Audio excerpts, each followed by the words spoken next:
the HOA have fines in place for tenants that do not keep their garage free of clutter, preventing them from parking, and that the HOA be required to post a sign at the guest parking spots with restrictions such as guest parking up to 24 hours, something like that. Any seconds? Second. Okay, discussions?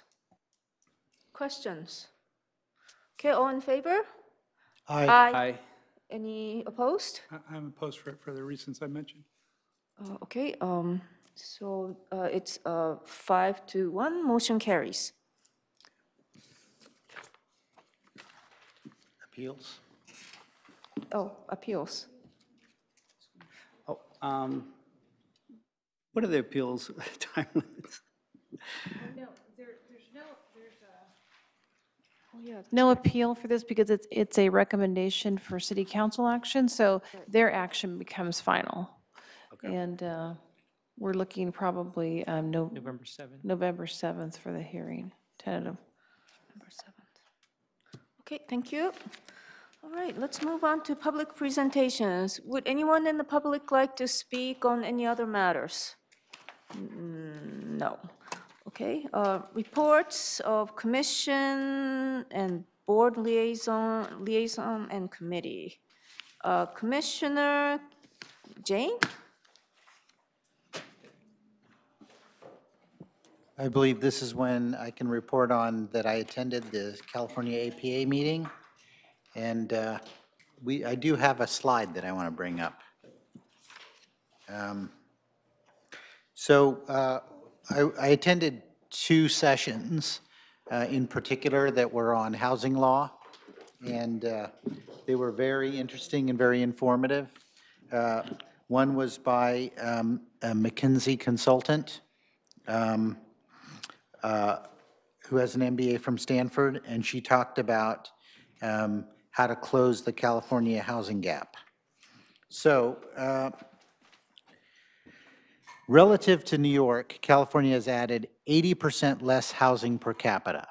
California ranks 49th out of 50 in terms of housing stock per capita. Only Utah is 50th behind us. New York is 41st. To get to the same level as New York, which is 41st, we would have to add 16 million units. And the current housing stock is only 14 million. So the pent-up demand for housing is currently 2 million units. And if you account for population growth, then by 2025, we would need 3.5 million housing units. If we built 100,000 housing units per year, we would still have a deficit of 2.5 million units, okay? 60% of the households in San Francisco and Los Angeles are cost burdened by housing. That means that they're spending more than 30% of their income on housing. 100% of very low income and low income households are cost burdened. 50% of moderate income earners are burdened, and moderate income means 80 to 120% of AMI. So we have a problem. So they're like, what do we do about this? So LA County has 5,000 to 8,500 vacant parcels. LA County has underutilized parcels that would provide 350,000 units. California could create between 1 and 3 million units within half a mile of transit. We're not trying to build Hong Kong in the middle of Fresno. So how do we unlock the 5 million potential units? We have to accelerate land use approvals. We have to increase construction productivity. Construction productivity has not increased in 30 years. So we have to go to modular units and so on. So that was one session that I just want to raise the scope of the problem that we have. Another interesting thing is this concept of form-based zoning. form-based codes. So for example, there's actually California law, this, in particular, this housing allocation law that has, currently, we only count units per acre. That's pretty much all our zoning includes.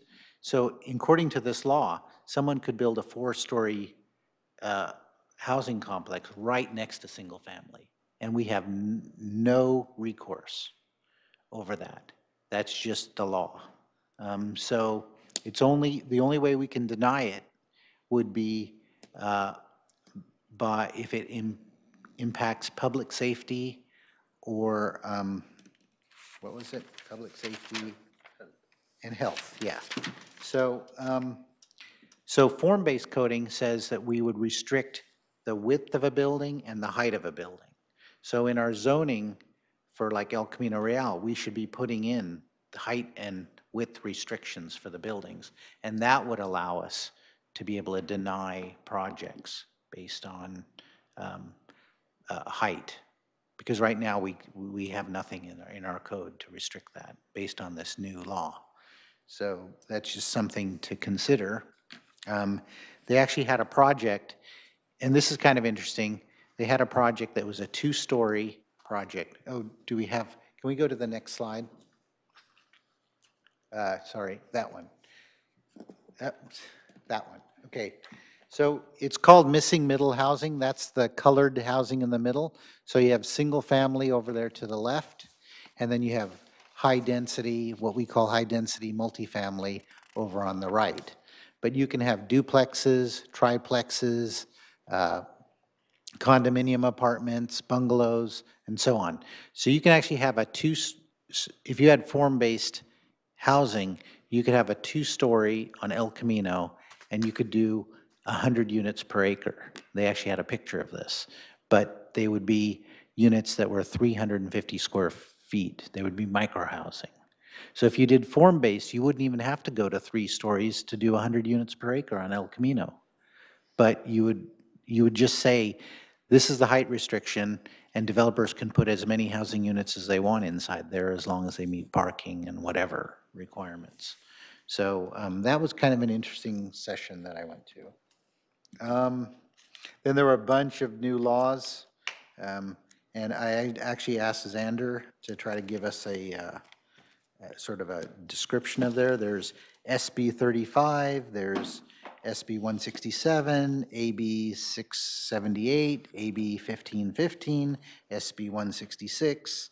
And as you know, within the last month, they passed 15 new laws, new legislation on housing to try to build up that pent-up demand of 3.5 million units of housing stock. So that's where the ADU thing came from, was they're trying to get more, more housing stock. It's underutilized land. So that's just,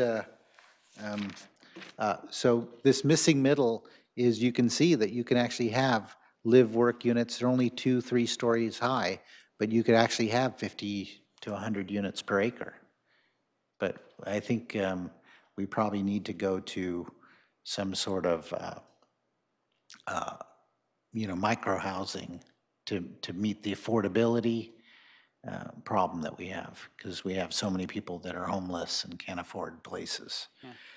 The other thing was that, I encourage all the commissioners here to attend these APA conferences, because I found it to be fascinating. Sunnyvale had about 12 people at the APA. We only had me and Jeff Schwelk, so that was it. So, thank you. Thank you. I think I went out of order. We should have gone to 10A1, request by the commission to discuss and request city email accounts for planning commissioners. Oh, should I have you announce this item? Oh, I don't, here, I think you probably just did it. I already did. Everybody's here. Request by the commission to discuss and request city email accounts for planning commissioners to be used for all city communication for greater transparency and to have available to the public if desired. Okay. Yes, sir? Oh, Okay. Well, all right. Sorry about that. Item 10A1 is a request by the commission to discuss and request the city for email accounts for planning commissioners to be used for all city communication for greater transparency and to have available to the public if desired. Thank you. Okay, so I believe the staff has an update for us on, that's what I heard from, The rumor. Yes, Commission.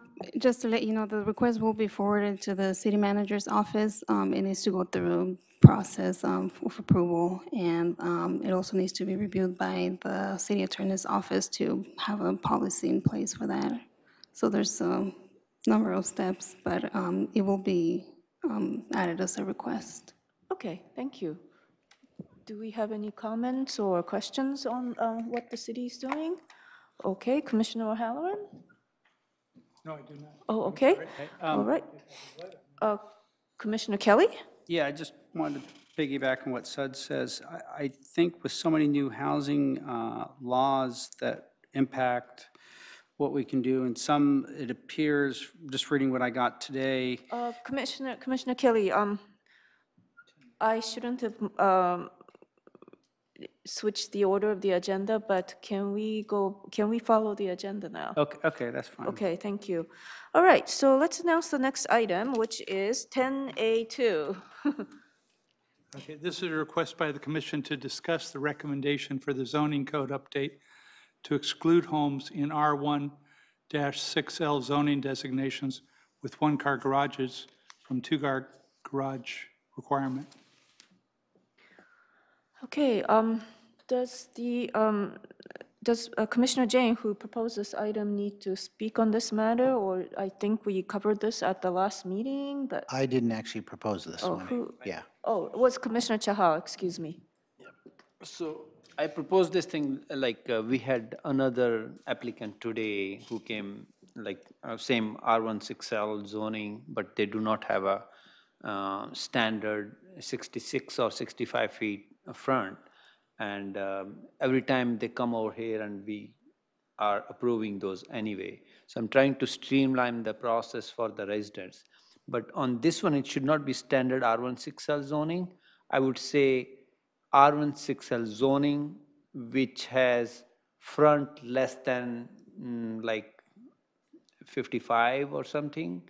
For a standard R16L, which has 65 front, we may not make it standard. But for lot size, which has maybe lot size is bigger, but the front is only 50 or 55 feet, I want to incorporate that width of the lot as a condition on this one.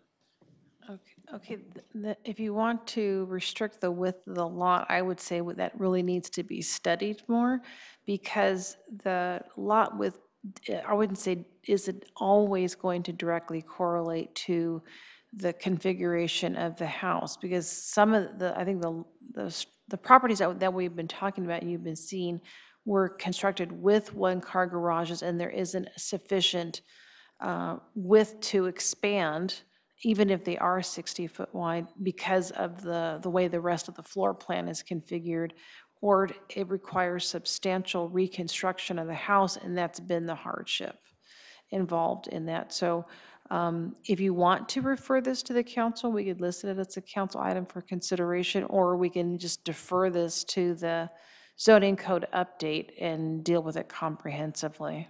So It's really up to the commission. Okay, so the reason I'm putting this condition is because let's say there is a new R16L, which has a standard lot size. We don't want them to say, hey, we can go a one-car garage in it. We don't want that. If it is grandparenting, just like condition you mentioned, there is a standard lot, 65 by something. It'll be two existing, one-car garage, structures with a Yes, one-car garage. if they have existing one-car garage, I'm okay with it. But I don't want to make it standard for R16L, which are building from the fresh, that, okay, you can have one-car garage. No, because our zoning standard is two covered parking spaces if it's new construction. But again, we'd have to look at all the other aspects of it. So just to do a blank without really looking at what's the typical lot, size? Do we have a size limitation? Do we want to do that? Or do we just say, if you have room to expand, in those instances, maybe you can, or you should.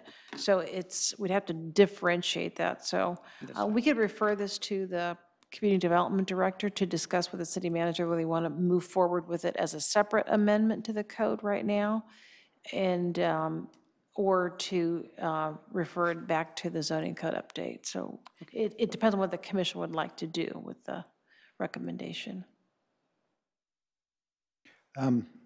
Commissioner Jay? Yeah, I think that a simple restriction of the width may not be adequate because some places in the old quad have driveways that go right back to the back, and you can put 2 cars in the back. So it actually does require a fair amount of study, but I would like to streamline the process such that it becomes ministerial instead of having to come before us every time. I think that's the intent. And then I would couple that with a desire to, if they are going to do the 1-car garage, to make it automatic, that we put that condition that we now are continually asking for, is that they don't stuff the garage full of junk and park outside. Okay, Commissioner Chahal?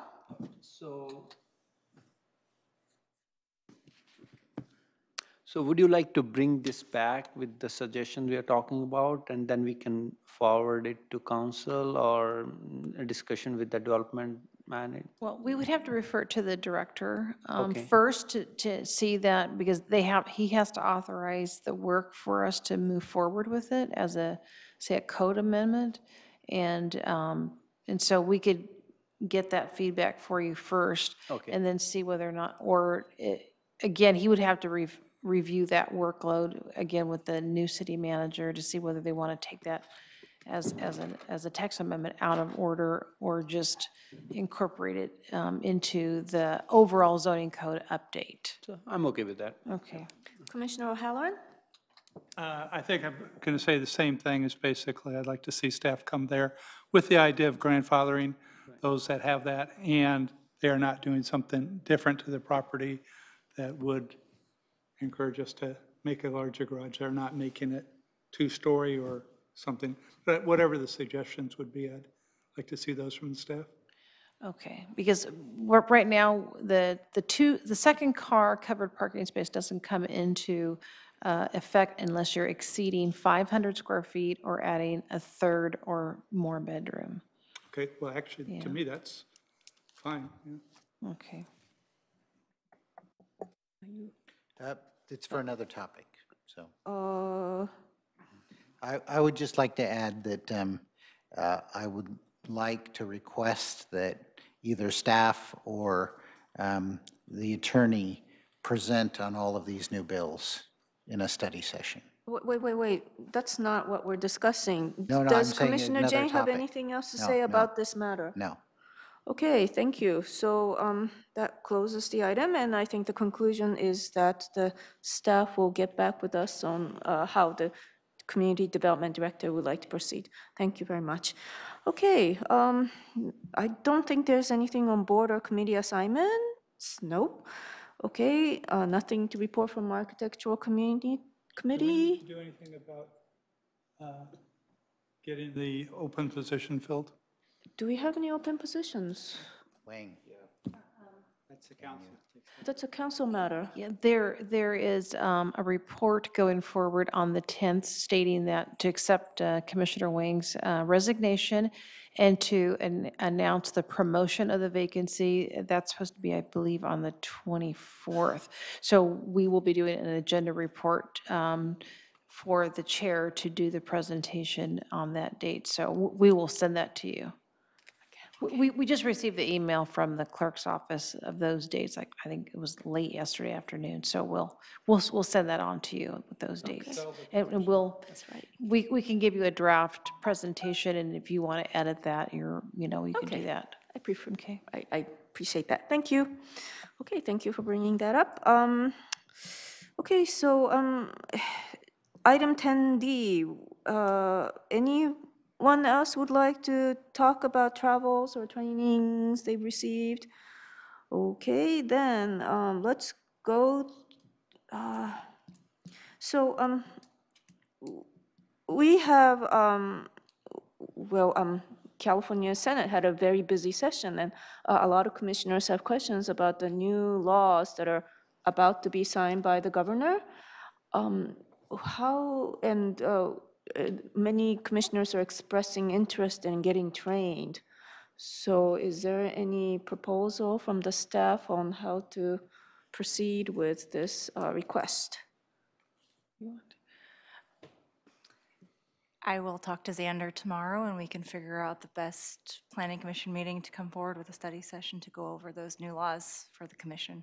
Okay, so will somebody get back with us at the next planning commission on Yes. when and whether, and everybody expects the governor to sign, but let's see what happens there too. Okay. Anything else on the new laws? Any other matters? Okay. I forgot to mention that Commissioner Jane. I will be absent from the Planning Commission October 25th and November 22nd, and I will also be missing the ARC on November 1st. So if anyone could fill in for me that day. Can Commissioner Chahal fill in on November 1st? Let me check, I'll get back. Okay, so if the two commissioners can resolve that, thank you.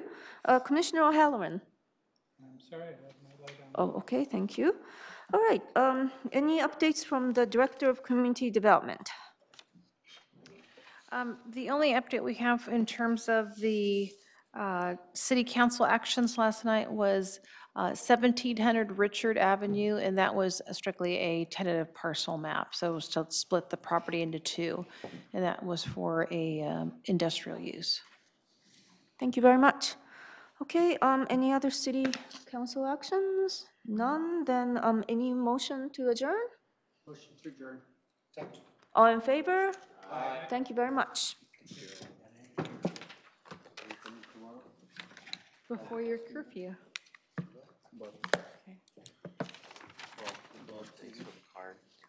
Oh, congratulations. Sorry, I remember the month wrong, but congratulations. Congratulations.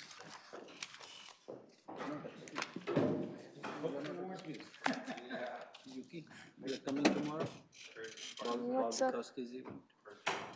I don't think I can. It's during the day, right? Evening. Oh, let me think. Oh, yes, I can make it. I can make it. Oh, my God, that's right. Of course.